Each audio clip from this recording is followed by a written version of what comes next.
உலகெங்கிலும் இருந்து இந்த நிகழ்வை பார்த்து கொண்டிருக்கின்ற சன் தொலைக்காட்சி நேயர்களுக்கு அன்பின் வணக்கம். இது ஆண்டாள் மாதம், திருப்பாவை மாதம், மார்கழி மாதம். இன்றைக்கு பாசுரம் 29, 30. இந்த 29ஆம் பாசுரத்தில் ஒரு மிகப்பெரிய உண்மையை ஆண்டாள் விளக்குகிறார். என்ன உண்மை? சாதனை செய்வதற்கு, வெற்றி பெறுவதற்கு நம்முடைய பிறப்பின் அடையாளம் முக்கியமா அப்படின்னா இல்லை. நம்முடைய உழைப்பின் அடையாளம்தான் முக்கியம், நம்முடைய தெளிவின் அடையாளம்தான் முக்கியம் அப்படின்னு சொல்கின்ற ஒரு பாசுரமாக இது இருக்குது. அதனால்தான் வெற்றி அடைந்தவர்களோட பின்னணியை பார்த்தீங்கன்னா ஒவ்வொருத்தருக்கும் ஒவ்வொரு பின்னணி இருக்கும். பெரும் தனக்காரர்கள், பணக்காரர்களுடைய வாரிசுகள்னு ஒரு சிலர் வெற்றி அடைந்திருப்பாங்க. ஆனால் மிகச்சிறிய துவக்கத்தில் இருப்பவர்கள், மிக எளிமையான பின்புலத்தில் இருப்பவர்கள் கூட வெற்றி அடையலாம் அப்படிங்கிற உண்மையை சொல்லி தருகின்ற பாசுரம் தான் இந்த 29வது பாசுரம். ஆண்டாள் என்ன சொல்றா பாருங்களேன். சிற்றம் சிறுகாலே வந்துன்னை சேவித்து உன் பொற்றாமரையடியே போற்றும் பொருள் கேளாய். பெற்றம் மெய்த்துண்ணும் குலத்தில் பிறந்து நீ குற்றேவல் எங்களை கொள்ளாமல் போகாது இற்றை பறைகொள்வான் அன்றுகான் கோவிந்தா. எற்றைக்கும் ஏழேழ் பிறவிக்கும் உந்தன்னோடு உற்றோமே ஆவோம், உனக்கே நாம் ஆட்செய்வோம், மற்றை நம் காமங்கள் மாற்றேலோ ரெம்பாவாய். பெற்றம் மெய்த்துண்ணும் குலத்தில் பிறந்து அப்படிங்கிறா.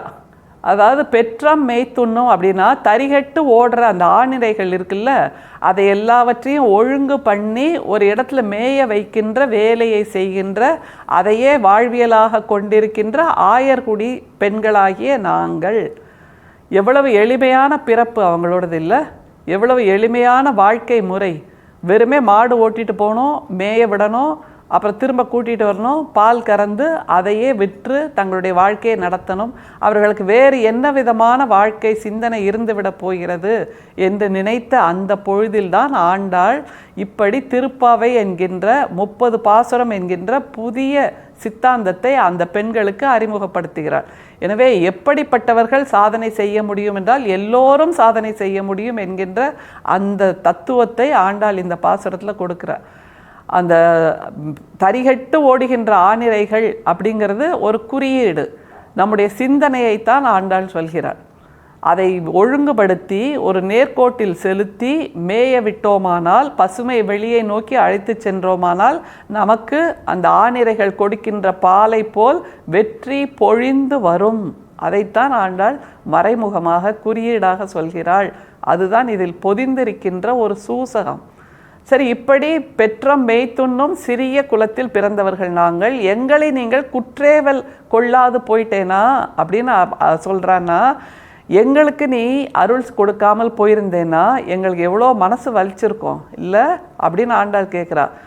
இப்படி நாங்கள் முயற்சி செய்கிறோம், வெற்றி எங்களுக்கு வந்து சேர வேண்டும். அந்த வெற்றி, அது எங்களுக்கு வெற்றியை கொடுக்க வேண்டியது வெற்றியின் கடமை தானே, அதைத்தான் ஆண்டாள் சொல்கிறாள். எனவே வெற்றி கிடைக்கவில்லை என்று நாம் யாருமே வருத்தப்பட தேவையில்லை.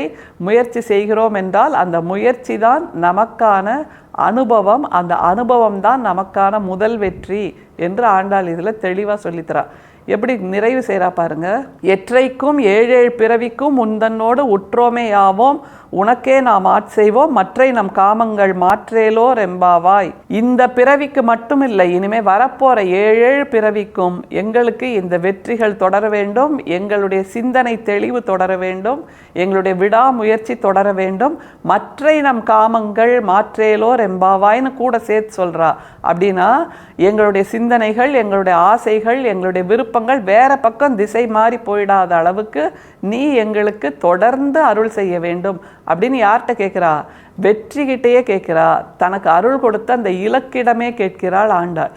யோசிச்சு பாருங்களேன், ஒரு 10-15 நூற்றாண்டுகளுக்கு முன்னால் வந்த ஒரு தமிழ் இலக்கிய பரப்பில் எப்படிப்பட்ட சித்தாந்தத்தை நம்முடைய ஆண்டாள் விதைத்திருக்கிறாள்.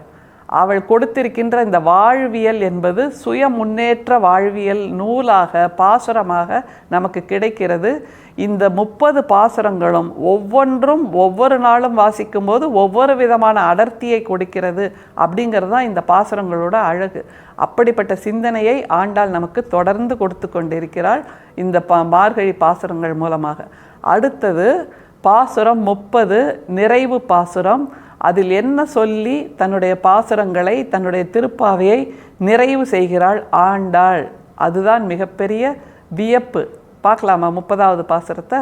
வங்கக் கடல் கடைந்த மாதவனை கேசவனை திங்கள் திருமுகத்து சேயிழையார் சென்றிறைஞ்சி அங்க பறை கொண்ட வாற்றை அணி புதுவை பைங்கமல தன் தெரியல் பட்டர்பிரான் கோதை சொன்ன சங்கத் தமிழ் மாலை 30ம் தப்பாமே இங்கு இப்பரிசுரைப்பார் ஈரிரண்டு மால் வரை தோள் செங்கன் திருமுகத்து செல்வத் திருமாலால் எங்கும் திருவருள் பெற்று இன்புருவர் எம்பாவாய். திங்கள் திருமுகத்து சேயிழையார் என்று சொல்கிறாள். அதாவது அந்த நிலவை போல குளிர்ச்சியாக இருக்கக்கூடிய முகம் கொண்ட பெண்கள் அப்படிங்கிறா. ஆரம்பித்தது எப்படி நமக்கு ஞாபகம் இருக்கா? முதல் பாசுரத்தில் சூரியனை போல் அப்படின்னு அல்ல, சூரியனை போல் அந்த நெருப்பு தகித்தது. என்ன நெருப்பு? தன்னுடைய இலக்கை அடைய வேண்டும், தன்னுடைய வெற்றியை அடைய வேண்டும் என்கின்ற நெருப்பு தகித்த பெண்கள் தான் இவங்க எல்லாரும். ஆனால் மார்கழி திங்கள் மதி நிறைந்த நன்னாளால், அந்த மதி நிறைந்திருந்தது இல்லை, மதினா சூரிய வெப்பம், அந்த வெற்றி அடைய வேண்டும் என்கின்ற சிந்தனையின் வெப்பம் நிறைந்திருந்த பெண்கள் தான் இன்றைக்கு தன்முகத்து பெண்களாக மாறிவிட்டார்கள். அதாவது வெற்றி அடைந்த பின்பு ஒரு நிதானம் வரும், ஒரு குளிர்ச்சி வரும், மனசில் ஒரு நிம்மதி வரும்ல, அப்படியாக மாறிவிட்ட பெண்களின் குரலாக ஆண்டாள் இதில் ஒலிக்கிறா. அதில் தன் தெரியல் அப்படின்னு ஒரு வார்த்தையை சொல்கிறா. பாருங்களேன் அந்த சொற்றொடரை. அங்க பறை கொண்ட வாற்றை அணி புதுவை பைங்கமல தன் தெரியல் பட்டர்பிரான் கோதை சொன்ன. பைங்கமல தன் தெரியல் அப்படிங்கிறா. அதாவது தாமரை பூ அல்லது எந்த மலராக வேண்டுமானாலும் இருக்கட்டும், தன் தெரியல் அப்படின்னா குளிர்ச்சியான புத்தம் புது மலர்களால் ஆன மாலை, அதுதான் வெற்றி மாலை என்று திரும்ப திரும்ப ஆண்டாள் நமக்கு உரைத்து கொண்டே இருக்கிறாள். இந்த வெற்றி மாலை எப்படி வரும்? வீட்டில் முடங்கி இருந்தால் வருமா? எனக்கு கொண்டு வந்து யாராவது போடுவாங்க அப்படின்னு நம்ம வீட்டில் நாற்காலியில் உட்காந்துருந்தாலே கொண்டு வந்து கொடுத்துருவாங்களா? நீ நல்லா உட்காந்துருக்கப்பா நாற்காலியில், அதுக்காக உனக்கு வெற்றி மாலைன்னு யாராவது கொண்டு வருவாங்களா? கிடையாது. இல்லை. அப்போது நாம் முதல் அடி எடுத்து வைக்க வேண்டும், வெளியே செல்ல வேண்டும், உழைக்க வேண்டும், பயணிக்க வேண்டும், நடக்க வேண்டும், ஓட வேண்டும், வியர்வை சிந்த நம்முடைய இலக்கை நோக்கி நகர வேண்டும். அப்போதுதான் இந்த தன் தெரியல் என்கின்ற அந்த வெற்றி மாலை நமக்கு கிடைக்கும் என்று ஆண்டாள் சொல்லாமல் சொல்கிறாள். அப்புறம் எப்படி நிறைவு செய்கிறா பாருங்க. சங்கத் தமிழ் மாலை 30ம் தப்பாமே இங்கு இப்பரிசுரைப்பார் ஈரிரண்டு மால்வரை தோள் செங்கன் திருமுகத்து செல்வத் திருமாலால் எங்கும் திருவருள் பெற்று இன்புருவர் எம்பாவாய். இந்த சங்கத் தமிழ் மாலை 30ம் சொல்லும்போது மால் வரை தோள் முழுக்க நமக்கு வெற்றி மாலைகள் வந்து சேரும் அப்படிங்கிறா. இந்த சங்கத் தமிழ் மாலை 30ஐயும் இந்த மார்கழி 30க்குள்ள மட்டும்தான் சொல்லணுமா என்றால் இல்லை. இந்த மார்கழி மட்டுமே நமக்கான சிறந்த மாதம் என்பது இல்லை. வருடத்தின் 12 மாதங்களும் சிறந்த மாதங்கள் தான். 12 மாதங்களிலும் நாம் பின்பற்ற வேண்டிய வாழ்வியல் சூத்திரம் எது என்றால், வாழ்வியல் சாத்திரம் எது என்றால் ஆண்டாளின் திருப்பாவை தான்.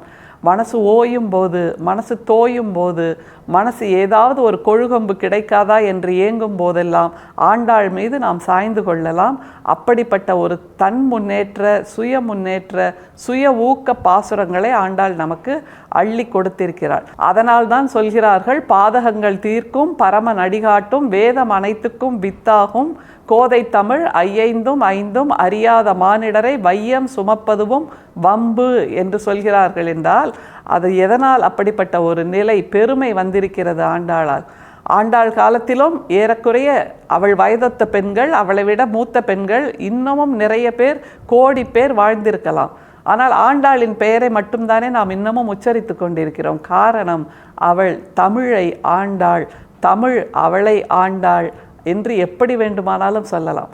எல்லோரும் பேசிய தமிழ்தான், எல்லோரும் எழுதிய தமிழ்தான். ஆனால் திருப்பாவை என்று, திருப்பாவை பாசுரம் என்று எழுதினாள் அல்லவா ஆண்டாள். இதற்காக அவள் எப்படி உழைத்திருப்பாள், எத்தனை இரவுகள் கண் விழித்திருப்பாள், எத்தனை பகல்கள் இந்த பாசுரங்களோடு தோய்ந்திருப்பாள். அதையெல்லாம் நினைத்து பார்க்கும்போது நம்முடைய முயற்சி தான் நம்முடைய அடையாளமாகிறது, நம்முடைய பெயரின் பெருமையாகிறது என்பதை இந்த பாசுரங்கள் மூலமாக நமக்கு ஆண்டாள் கொடுத்திருக்கிறாள்.